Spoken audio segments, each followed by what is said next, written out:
أعوذ بالله من الشيطان الرجيم. بسم الله الرحمن الرحيم. ومن يقنت منكن لله ورسوله وتعمل صالحا نؤتها أجرها مرتين وأعتدنا لها رزقا كريما. صدق الله العظيم. اللهم صل على محمد النبي الأمي وعلى آله وسلم تسلیما. آج 22ویں پارے کا خلاصہ بیان ہوگا. غزوہ خیبر کے بعد بہت زیادہ مال غنیمت آیا اور صحابہ میں تقسیم ہوا، تو نبی پاک صلی اللہ علیہ وسلم کی ازواج مطہرات نے آپس میں مشورہ کیا اور مطالبہ کر دیا کہ ہمارا خرچہ بھی بڑھایا جائے. اس پر نبی پاک صلی اللہ علیہ وسلم ناراض ہو گئے کہ نبی کی بیویاں ہو کر دولت کا مطالبہ کرتی ہیں، تو آپ 1 مہینہ تک مسجد نبوی میں رہے، کسی بیوی کے گھر نہیں گئے. اس کے بعد اللہ تعالیٰ نے یہ آیات نازل فرمائیں اور ان میں فرمایا کہ اے نبی صلی اللہ علیہ وسلم، آپ اپنی بیویوں سے فرما دیجئے ان کنتن تردن الحیات الدنیا وزینتہا، اگر تمہیں دنیا چاہیے اور دنیا کی زینت چاہیے تو آؤ میرے پاس، میں تمہیں مال و دولت دے دیتا ہوں، لیکن اس کے ساتھ ہی تمہیں رخصت کر دوں گا، یعنی پھر تم میری بیوی نہیں رہو گی. اور اگر تمہیں اللہ اور اس کا رسول پیارا ہے اور آخرت تمہیں چاہیے تو پھر نیک لوگوں کے لیے اللہ نے بہت بڑا اجر تیار کر رکھا ہے. یعنی صبر سے کام لو، دنیا تو گزر جائے گی اور آخرت میں اللہ تمہیں بہت اجر عطا کرے گا.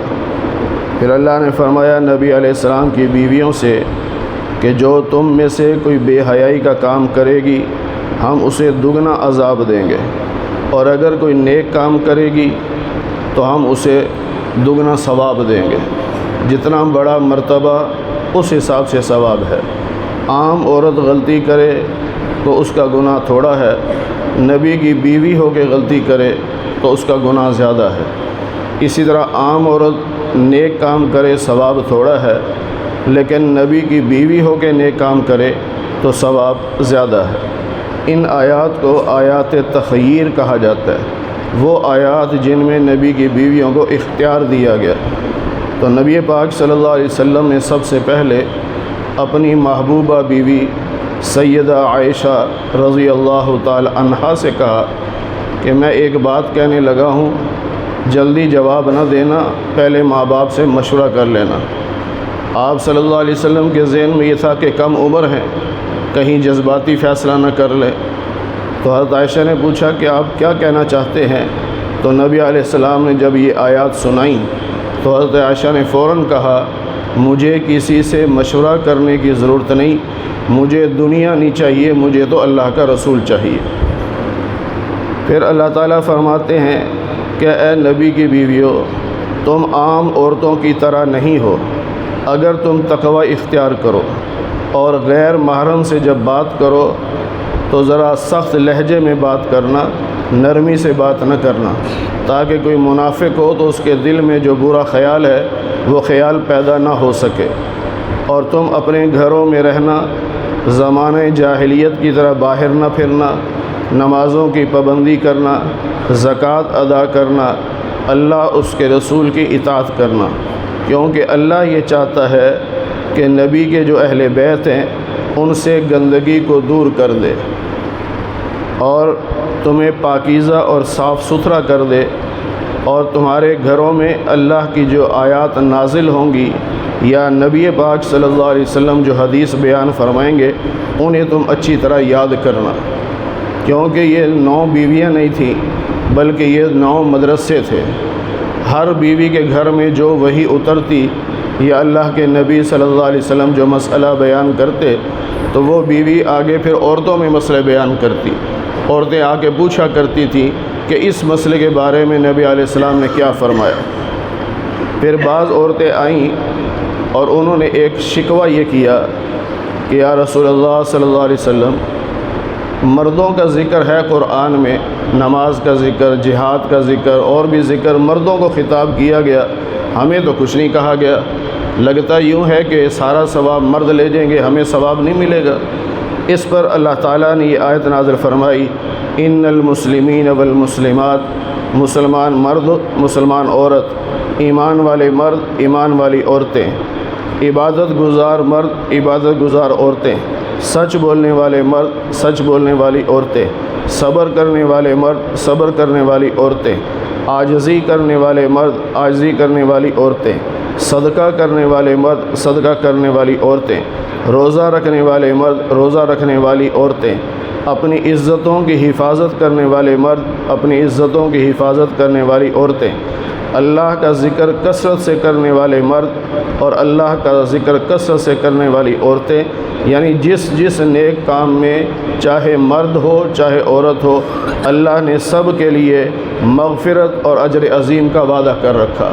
یہ صرف عورتوں کو خوش کرنے کے لیے اللہ تعالیٰ نے پھر باقاعدہ عورتوں کا یعنی ان کے نیک اعمال کا ذکر کیا، وگرنہ جہاں جہاں مردوں کو حکم ہے وہاں ان کے ضمن میں عورتوں کو بھی حکم ہے، کیونکہ عورتوں کا پردہ ہے، اس لیے قرآن کریم میں اللہ نے عورتوں کو صاف صاف ذکر نہیں کیا۔ اس لیے پورے قرآن میں سوائے حضرت مریم کے کسی عورت کا نام ذکر نہیں کیا گیا۔ نبی پاک صلی اللہ علیہ وسلم کے منہ بولے بیٹے تھے حضرت زید بن حارثہ، تو زمانے جہالت کی طرح یعنی جس طرح پہلے ہوتا تھا، سب نے حضرت زید کا نام رکھ دیا زید بن محمد صلی اللہ علیہ وسلم، اب سب یوں ہی کہتے تھے۔ تو جب یہ آیت نازل ہوئی کہ ادعوہم لآبائہم، ان منہ بولے بیٹوں کو ان کی ولدیت کے ساتھ پکارو، تو نبی علیہ السلام نے منع فرما دیا کہ آج کے بعد زید بن محمد نہیں کہنا بلکہ زید بن حارثہ کہنا ہے۔ اب جب یہ جوان ہوئے تو آپ نے اپنی پھپھو کی بیٹی حضرت زینب بنت جحش اور ان کے بھائی عبداللہ بن جحش ان سے کہا کہ زید سے نکاح کر لو، تو انہوں نے غصہ کیا کہ وہ تو غلام ہے اور ہم قریشی لوگ ہیں، ہم تو نہیں یہ رشتہ کرتے۔ اس پہ اللہ نے آیت نازل فرمائی کہ جب اللہ اور اس کا رسول کسی بات کا حکم دے دے تو پھر ایمان والے مرد اور ایمان والی عورت کا اختیار ختم ہو جاتا ہے۔ مومنوں کا کوئی اختیار نہیں کہ نبی کے حکم کے سامنے انکار کریں۔ اس پہ پھر وہ آئے، انہوں نے کہا جی یا رسول اللہ آپ نکاح کر دیں۔ اور زینب بنت جحش کا نکاح ہو گیا، لیکن دونوں کے مزاج نہ ملے، کیونکہ حضرت زینب قریشی تھی اور ظاہر ایک نشہ بھی ہوتا ہے اور ایک مان بھی ہوتا ہے کہ میں اعلیٰ خاندان کی ہوں۔ تو حضرت زید نے نبی علیہ السلام سے کہا کہ میں انہیں طلاق دینا چاہتا ہوں۔ آپ صلی اللہ علیہ وسلم نے روکا اور فرمایا امسک علیک زوجک، اپنی بیوی کو روک کے رکھو، اسے طلاق نہ دو، اللہ سے ڈرو۔ پھر نبی علیہ السلام یہ بھی سوچتے تھے کہ اگر زید نے طلاق دے دی تو پھر اس سے میں نکاح کر لوں گا، میری پھپھو کی بیٹی ہے۔ لیکن پھر دل میں یہ بھی خیال آتا تھا کہ مکہ والے کیا کہیں گے اور دوسرے لوگ کیا کہیں گے کہ جی اپنی بہو سے نکاح کر لیا، اس وجہ سے آپ خاموش تھے۔ تو اللہ نے فرمایا فلما قضا زید منہا، جب زید نے اپنا کام پورا کر لیا یعنی اپنی بیوی کو طلاق دے دی، تزوجنا، کہا ہم نے اس کا نکاح آپ سے کر دیا، تاکہ مومنوں پر کوئی تنگی نہ رہے کہ منہ بولے بیٹے کی بیوی سے نکاح کرنے میں کوئی حرج نہیں، کیونکہ وہ سگی بہو نہیں ہے، سگی بہو سے سسر کا نکاح نہیں ہو سکتا، منہ بولا بیٹا ہو تو اس کی بیوی سے نکاح ہو سکتا ہے۔ اب یہاں ایک بات تو یہ ہے کہ حضرت زید رضی اللہ تعالیٰ عنہ کو صدمہ تھا کہ مجھے کہاں عزتیں ملی ہوئی تھی کہ زید بن محمد کا بیٹا، اب میری عزت کم ہو گئی کہ زید بن حارثہ کا بیٹا۔ اللہ نے اس صدمے کو دور کرنے کے لیے باقاعدہ حضرت زید کا قرآن میں نام لیا، فلما قضا زید منہا۔ اب حضرت زید خوش ہو گئے کہ کسی صحابی کا نام قرآن میں نہیں ہے، صرف میں ہوں کہ میرا نام لینے پر بھی اللہ قیامت تک لوگوں کو 30 نیکیاں دیتا رہے گا۔ اور پھر حضرت زینب بنت جحش، اب ان کا نکاح جب نبی علیہ السلام سے اللہ نے کر دیا تو آپ ان کے گھر تشریف لے گئے۔ ابھی تازہ تازہ پردے کا حکم آیا تھا، تو آپ گھر میں گئے تو حضرت زینب کہنے لگی یا رسول اللہ یہ کیا ہے، آپ نے بتایا نہیں تاکہ میں پردہ کر لیتی۔ تو آپ نے فرمایا کہ بتانے کی ضرورت کیا ہے، اللہ نے تمہارا نکاح میرے ساتھ کر دیا ہے۔ اب کبھی کبھی سوکریں جب آپس میں بیٹھی ہوتی تھیں تو حضرت زینب کہا کرتی تھیں تمہارے نکاح تمہارے بڑوں نے کرائے، میرا نکاح میرے رب نے کیا ہے، تو یہ فخر کیا کرتی تھی۔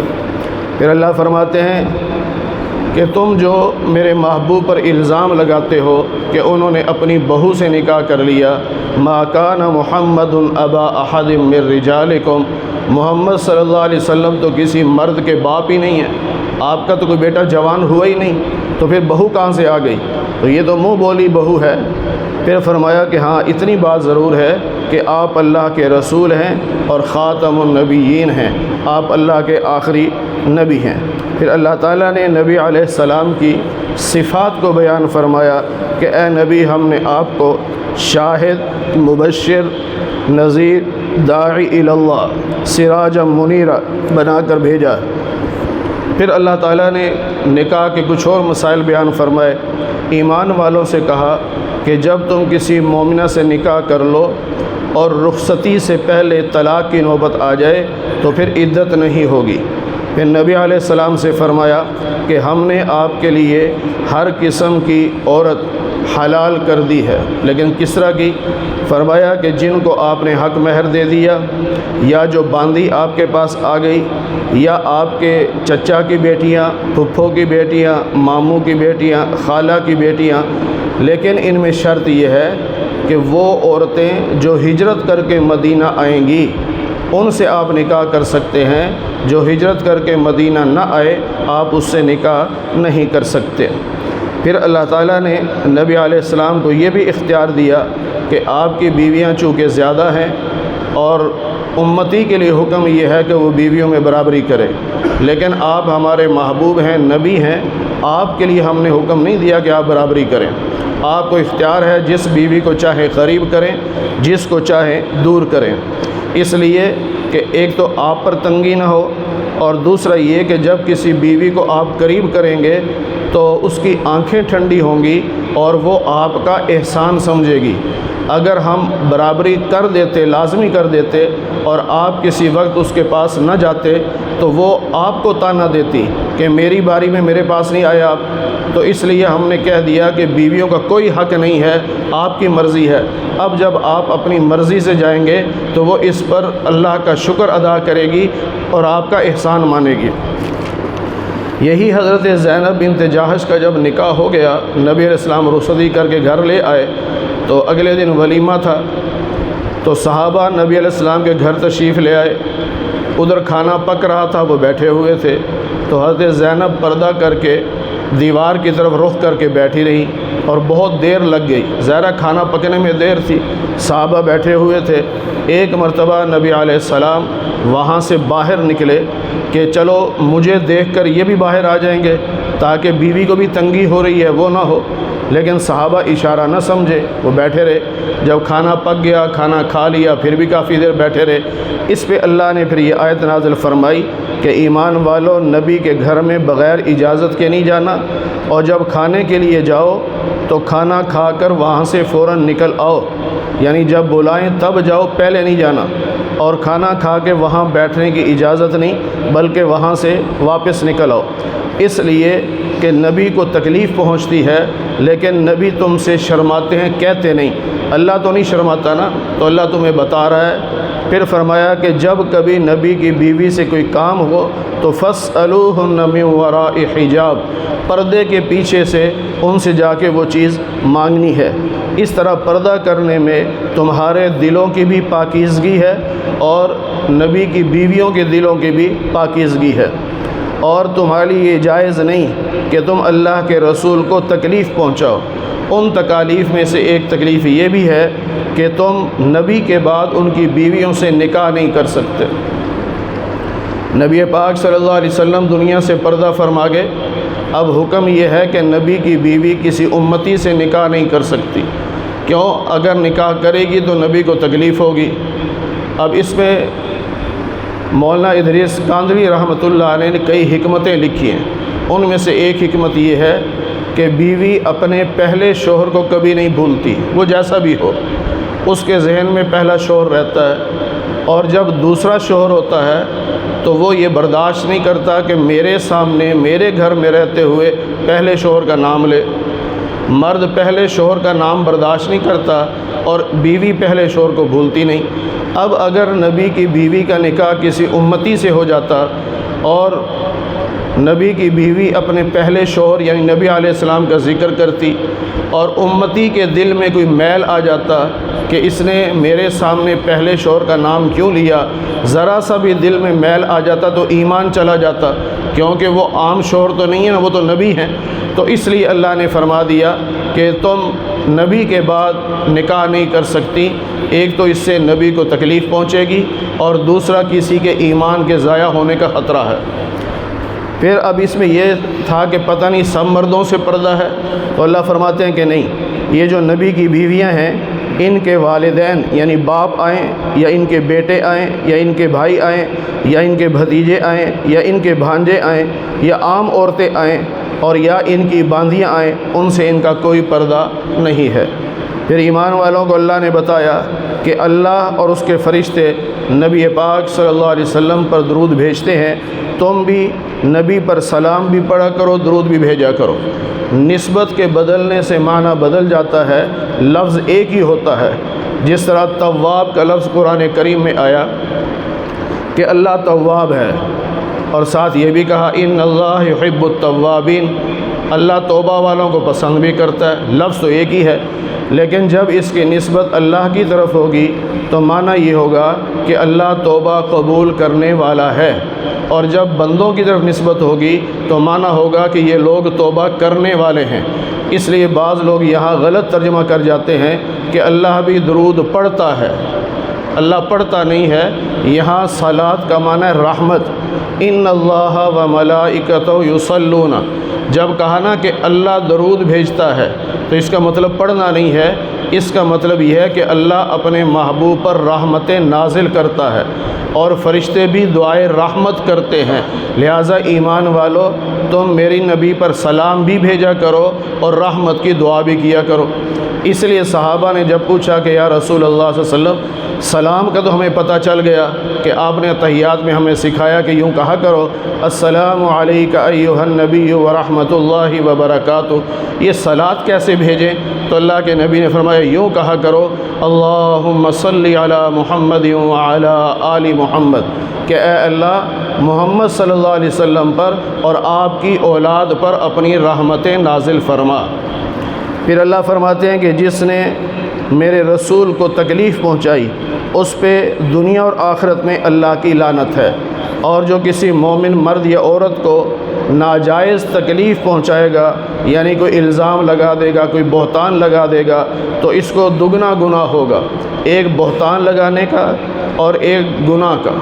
پھر اللہ نے فرمایا کہ اے نبی صلی اللہ علیہ وسلم اپنی بیویوں سے کہہ دیجئے اور اپنی بیٹیوں سے اور ایمان والوں کی بیویوں سے یعنی تمام مومنہ عورتوں سے کہہ دیجئے یدنین علیہن من جلابیبہن، کہ اپنے اوپر بڑی چادر لے کے پھر باہر نکلا کریں تاکہ آپ پہچانی جائیں اور آپ کو کوئی تکلیف نہ پہنچائے۔ اب بعض لوگوں کو پتہ نہیں ہوتا، کہتے ہیں جی بڑی چادر لے لی تو کیسے پہچانی گئی؟ بھئی پہچان کا مطلب یہ نہیں ہے کہ چہرہ دیکھ کر پہچانا جائے کہ کون جا رہی ہے۔ عرب میں رواج یہ تھا کہ جو باندھی ہوتی تھی وہ پردہ نہیں کرتی تھی، اسے سب کو پتہ ہوتا تھا یہ باندھی ہے تو اس کے لیے پردہ نہیں ہوتا تھا۔ جو آزاد عورت ہوتی تھی اس کے لیے پردہ تھا، تو اس لیے اللہ نے فرمایا کہ بڑی چادر لے کے جب نکلو گی تو دیکھنے والے کو پتہ چل جائے گا کہ یہ آزاد عورت ہے، لہٰذا وہ پھر چھیڑے گا نہیں، تنگ نہیں کرے گا۔ اور اگر پردہ نہیں کرو گی تو عرب والے تمہیں باندیاں سمجھ لیں گے اور باندھی سمجھ کے ہو سکتا ہے کہ تمہیں تکلیف پہنچائیں۔ اس لیے نبی علیہ السلام کی بیوی حضرت میمونہ رضی اللہ عنہا فرماتی ہیں کہ ہم بڑی چادر اپنے پورے جسم پر یوں لیا کرتی تھی کہ ایک آنکھ کھلی رکھتی تھی جس سے راستہ دیکھ سکیں، باقی سارا جسم ہمارا ڈھکا ہوا ہوتا تھا۔ اب یہاں اللہ نے نبی کی بیویوں کا ذکر کیا اور ساتھ فرمایا وَبَنَاتِکَ، اپنی بیٹیوں سے بھی کہہ دیجئے۔ تو نبی کی بیٹیوں کو پردے کا حکم، جو پاک صاف عورتیں ہیں، نبی کی بیویوں کو پردے کا حکم، جن جیسی پاکیزہ عورتیں دنیا میں کوئی نہیں، تو پھر ہماری عورتوں کو حکم کیوں نہیں؟ آج لوگ کہتے ہیں جی پردہ تو دل کا ہوتا ہے، کیا ہماری عورتوں کے دل نبی کی بیویوں کے دلوں سے زیادہ صاف ہے؟ ہمارے مردوں کے دل کیا صحابہ کے دلوں سے زیادہ صاف ہے؟ اس لیے یہ باتیں نہیں کرنی چاہیے، پردہ کرنا چاہیے۔ یہاں ابھی چند دن پہلے ایک چینل پہ بات چل رہی تھی حضرت خدیجۃ الکبریٰ رضی اللہ تعالی عنہا کی، وہاں شیعہ بھی تھے، تو ایک شیعہ کہنے لگا کہ حضرت خدیجہ رضی اللہ تعالی عنہا کی ایک ہی بیٹی تھی حضرت فاطمہ، باقی بیٹیاں نبی کی نہیں ہیں۔ وہ ایک بیٹی مانتے ہیں، چار نہیں مانتے، اہل سنت چار مانتے ہیں۔ وہ کہتے ہیں ایک بیٹی تھی، باقی تین پہلے شوہر سے تھی، کیونکہ حضرت خدیجہ 2 مرتبہ بیوہ ہوئی تھی۔ پہلے شوہر سے 2 بیٹے تھے، بیوہ ہو گئی، دوسرے شوہر سے ایک بیٹی تھی، بیوہ ہو گئی، پھر تیسرا نکاح نبی پاک صلی اللہ علیہ وسلم سے ہوا، اللہ نے 4 بیٹیاں اور 2 بیٹے عطا فرمائے۔ اللہ کی شان دیکھیے، اسی پروگرام میں دوسرا شیعہ کہتا ہے کہ حضرت خدیجہ بیوہ نہیں ہوئی تھی، ہمارا عقیدہ یہ ہے کہ آپ کنواری تھی، 28 سال عمر تھی آپ کی جب نبی علیہ السلام سے نکاح ہوا۔ تو میں نے ان سے کہا کہ تم پہلے آپس میں فیصلہ کر لو، ایک کہہ رہا ہے کہ بیوہ تھی اور پہلے شوہر سے 3 بیٹیاں تھیں، اور ایک کہہ رہا ہے کہ کنواری تھی، تو جب کنواری تھی تو پہلی بیٹیاں تھی نہیں، پھر تو ساری نبی سے ہوئی نا۔ تمہارا تو آپس میں اتفاق نہیں ہے، تمہارا عقیدہ آپس میں نہیں ملتا۔ ہم اہل سنت والجماعت یہ کہتے ہیں کہ قرآن کریم میں اللہ نے ایک بیٹی کا ذکر نہیں کیا، بلکہ فرمایا وَبَنَاتِکَ، بنات جمع کا لفظ ہے، اور جمع میں کم از کم 3 افراد ہوتے ہیں، یعنی کم از کم 3 بیٹیاں آپ کی ہوں گی، آپ کی 4 بیٹیاں ہیں۔ پھر اللہ تعالیٰ نے ایمان والوں سے کہا کہ میرے محبوب کو یوں تکلیف نہ پہنچانا جیسے بنی اسرائیل نے حضرت موسیٰ علیہ السلام کو تکلیف پہنچائی۔ وہ تکلیف کیسی تھی کہ موسیٰ علیہ السلام تو نبی تھے، حیا والے تھے، وہ لوگوں کی طرح سر عام ننگے نہیں نہاتے تھے، وہ پردہ کر کے نہاتے تھے۔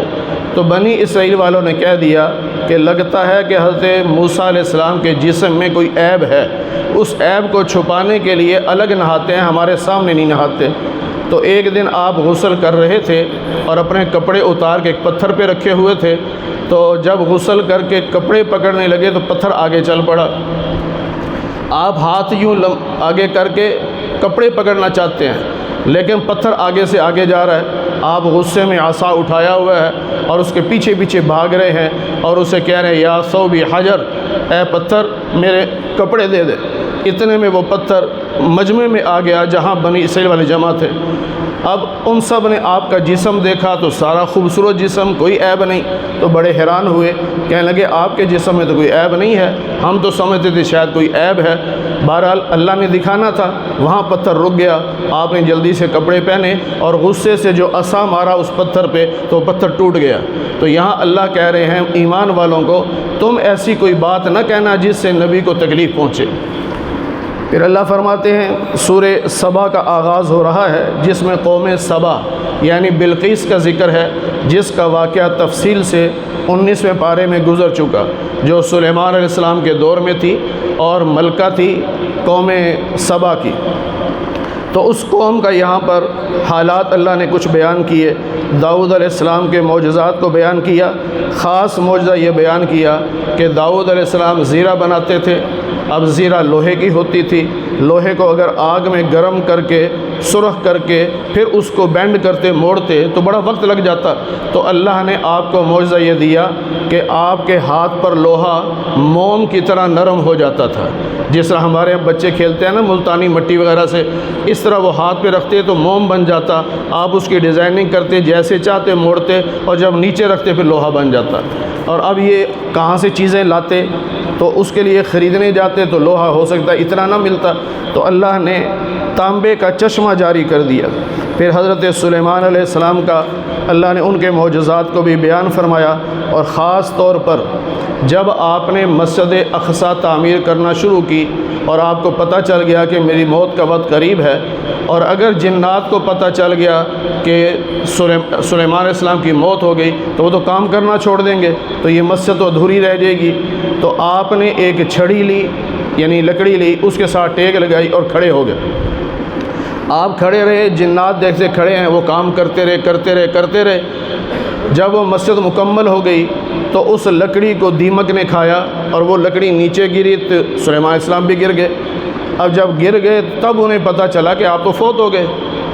تو اب جنات نے اندازہ لگایا کہ فوت کب سے ہوئے ہیں۔ انہوں نے اس طرح کا کیڑا لے کر، اس طرح کی لکڑی لے کر اس پہ چھوڑا تو پتہ چلا کہ 6 مہینے پہلے آپ کا انتقال ہو گیا تھا۔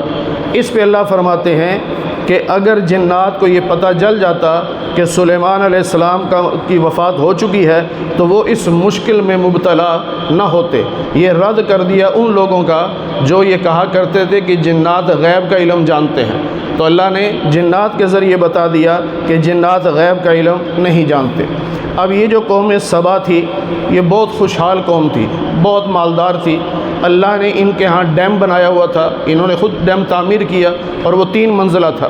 پہلی منزل اوپر والی کا دروازہ کھولتے تھے تو پانی آتا رہتا، جب وہ ختم ہوتا نیچے والا کھولتے، وہ ختم ہوتا پھر تیسرا کھولتے، لیکن تیسرا جو تھا دروازہ کھولنے کی ضرورت پیش نہیں آتی تھی کہ پھر بارش آ جاتی تھی، ڈیم پھر بھر جاتا تھا۔ اور ان کے راستے کے دونوں طرف باغات تھے، بہت پھل تھا، لیکن انہوں نے ناشکری کر لی۔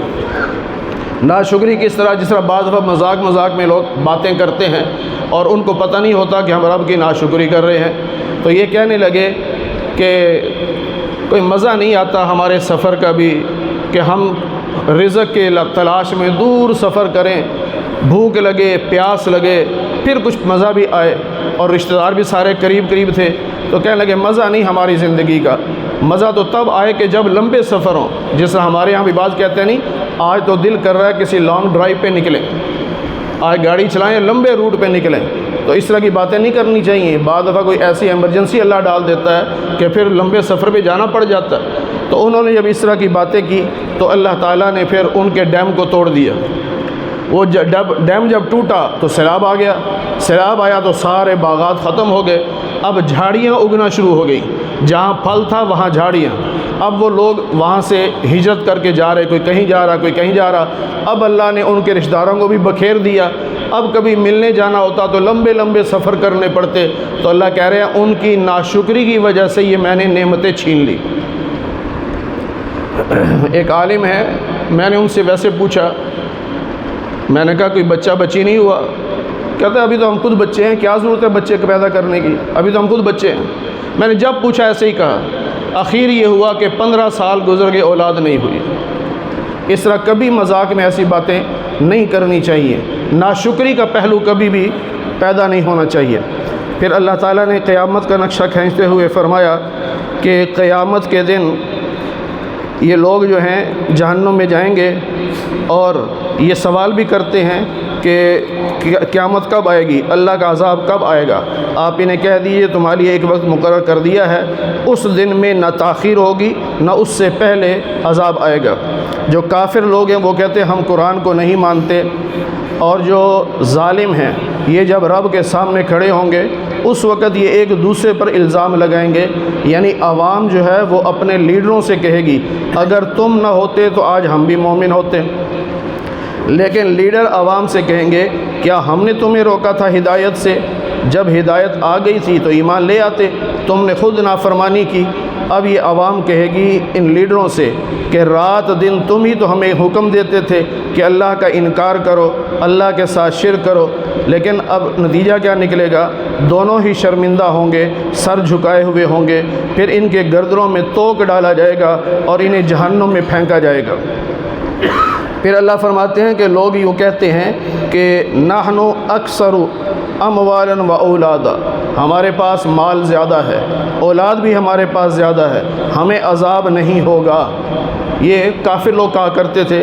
اس پہ اللہ نے فرمایا کہ ان سے کہہ دیجئے کہ میرا رب جس کو چاہے رزق زیادہ دے، جس کو چاہے کم دے، اور یہ تمہارے مال کا زیادہ ہونا یا اولاد کا زیادہ ہونا یہ اللہ کے راضی ہونے کی دلیل نہیں۔ آج بھی لوگ یہ سمجھتے ہیں نا، کسی کے پاس 4 پیسے زیادہ آ جائیں کہتا اللہ بڑا راضی ہے اس سے۔ پیسے کا زیادہ آنا یا اولاد کا زیادہ ہونا یہ اللہ کی رضا کی دلیل نہیں ہے۔ اللہ کی رضا کی دلیل تو یہ ہے کہ جو اللہ پر ایمان لائے اور نیک عمل کرے اور پھر اللہ اس کو خوب بدلہ عطا فرمائے۔ پھر اللہ تعالیٰ فرماتے ہیں کہ مکہ والو، تم سے پہلے جو قومیں گزری ہیں جن کو ہم نے ہلاک کیا، تم تو ان کے 1000ویں حصے کے برابر بھی نہیں۔ بعض نے ترجمہ کیا 100ویں حصے کے، بعض نے کہا 10ویں حصے کے، بعض نے کہا 1000ویں حصے کے، کہ وما بلغوا معشار ما آتیناہم۔ ہم اس کا ہزاروں ترجمہ کر لیتے ہیں کہ پہلی قومیں طاقت کے لحاظ سے، دولت کے لحاظ سے جتنی بڑی تھیں، تم تو ان کے سامنے 1000واں حصہ بھی نہیں ہو۔ تو جو اللہ انہیں ہلاک کر سکتا ہے وہ تمہیں بھی ہلاک کر سکتا ہے۔ پھر اللہ نے نبی علیہ السلام سے فرمایا کہ ان سے کہو کبھی اکیلے بیٹھ کر سوچو، کبھی 2 3 بیٹھ کر سوچو کہ نبی پاک صلی اللہ علیہ وسلم پر جنات کا اثر نہیں ہے، بلکہ وہ تو رسول ہیں، وہ تو رسول ہیں، اور تم سے کوئی اجر بھی نہیں مانگتے کہ تمہیں تبلیغ کر کے کہتے ہوں کہ ہمیں پیسے دو، بلکہ ان اجر الا علی اللہ۔ رسول تو یہ کہتے ہیں کہ میرا اجر تو میرے اللہ کے ذمے ہے۔ قیامت کے دن یہ لوگ کہیں گے آمنا بہ، ہم ایمان لاتے ہیں۔ اللہ فرمائیں گے اب ایمان لانا قابل قبول نہیں، ایمان لانے کا جو وقت تھا بہت پیچھے رہ گیا، اب تمہارا ایمان لانا قابل قبول نہیں۔ آگے سورہ فاطر کا آغاز ہو رہا ہے۔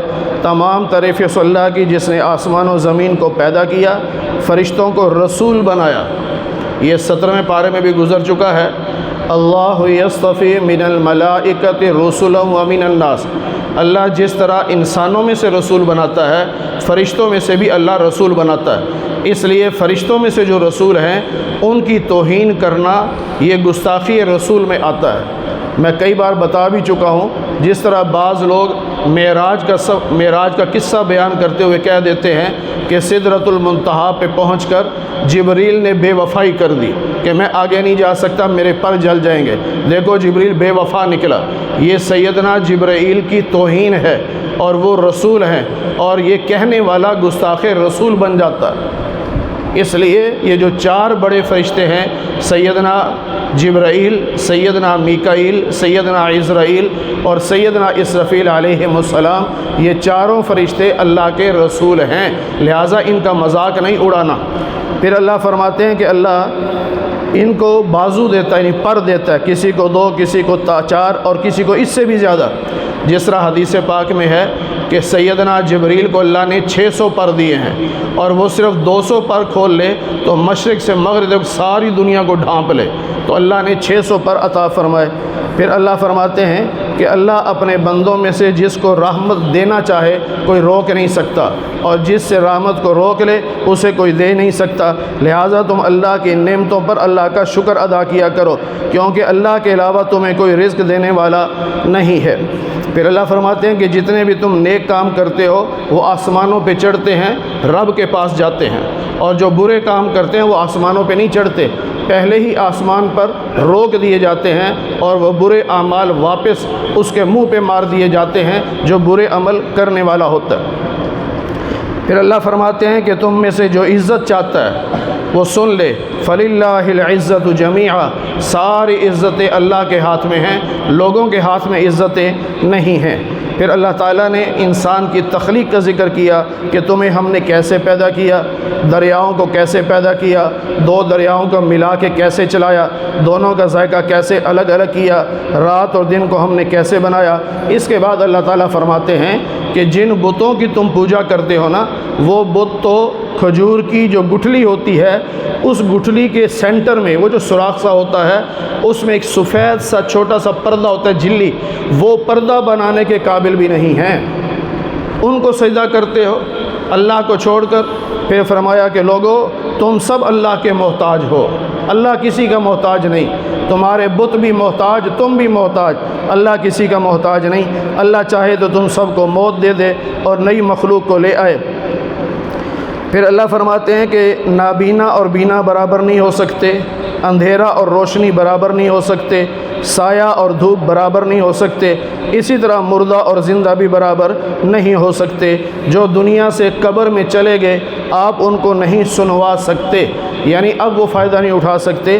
آپ تو رسول ہیں اور رسول کا کام ہمارا پیغام پہنچانا ہے۔ پھر اللہ فرماتے ہیں کہ تم نے دیکھا کہ ہم نے مختلف پھل پیدا کیے جن کے رنگ مختلف رنگوں کے پہاڑ پیدا کیے، اور مختلف رنگوں کے انسان پیدا کیے، مختلف رنگوں کے جاندار پیدا کیے، جانور۔ اور اللہ کی باتوں سے جو خوف کھانے والے ہیں وہ علماء ہی ہوتے ہیں جو خوف خدا رکھتے ہیں۔ پھر جو لوگ قرآن کریم کی تلاوت کرتے ہیں، نماز قائم کرتے ہیں اور ہمارے دیے ہوئے میں سے خرچ کرتے ہیں، وہ ایسی تجارت کر رہے ہیں لن تبور، جس میں نقصان نہیں ہے۔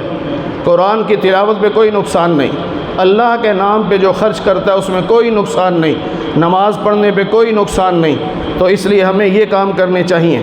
پھر اللہ تعالیٰ نے جنت کا نقشہ کھینچتے ہوئے بتایا کہ وہاں پر ریشم کا لباس ملے گا، سونے اور موتیوں کے کنگن ملیں گے، اور جنتی اللہ کا شکر ادا کرتے ہوئے کہیں گے الحمدللہ الذی اذھب عنا الحزن، تمام تعریف اس اللہ کی جس نے ہم سے غم کو دور کر دیا اور ہمیں جنت میں پہنچا دیا، یہاں پر کسی قسم کی کوئی پریشانی نہیں ہے۔ اور کافروں کو جہنم میں پہنچایا جائے گا، وہاں وہ چیخیں گے، چلائیں گے اور کہیں گے کہ اے اللہ یہاں سے ہمیں نکال دے۔ اب اگر ہم نے برے کام کیے، غلط کام کیے تو واقعی ہم مجرم ہوں گے، لہٰذا ایک مرتبہ ہمیں یہاں سے نکال دے۔ اللہ کہتے ہیں ہرگز نہیں نکالا جائے گا، تمہارے پاس میرے رسول آئے تھے اور تم نے میرے رسولوں کی بات نہیں مانی تھی۔ پھر اللہ تعالیٰ اپنے قدرت کو یوں بھی بیان فرماتے ہیں کہ کیا تم نے یہ نہیں دیکھا کہ ان اللہ یمسک السماوات والارض ان تزولا، آسمان رکا ہوا ہے، زمین رکی ہوئی ہے، اپنی جگہ سے ہلتے کیوں نہیں ہیں؟ صرف اللہ کا حکم ہے۔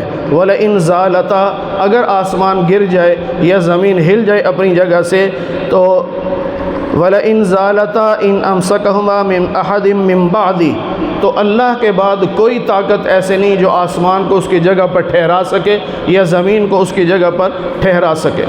مکہ والے اللہ کے نام کی قسمیں کھایا کرتے تھے کہ اگر ہمارے پاس رسول آیا، کیونکہ مکہ والوں کے پاس باضابطہ رسول کوئی نہیں آیا تھا، دوسرے علاقوں میں رسول آتے تھے، وہ حج کرنے مکہ آتے تھے، لیکن اسپیشل مکہ والوں کی طرف رسول بن کے صرف اور صرف ہمارے نبی پاک صلی اللہ علیہ وسلم تشریف لائے۔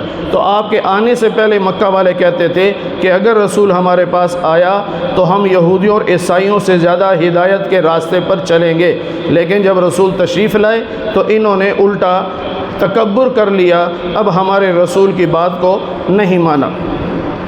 سورہ فاطر کی آخری آیت میں اللہ فرماتے ہیں کہ اگر اللہ تعالیٰ انسانوں کو ان کے گناہوں کی وجہ سے پکڑنا شروع کر دے تو ما ترک علی ظہرہا من دابہ، تو زمین پر کوئی زندہ نہ بچے۔ ادھر گناہ کیا ادھر پکڑ لیا تو مر گیا، ادھر گناہ کیا ادھر پکڑا مر گیا۔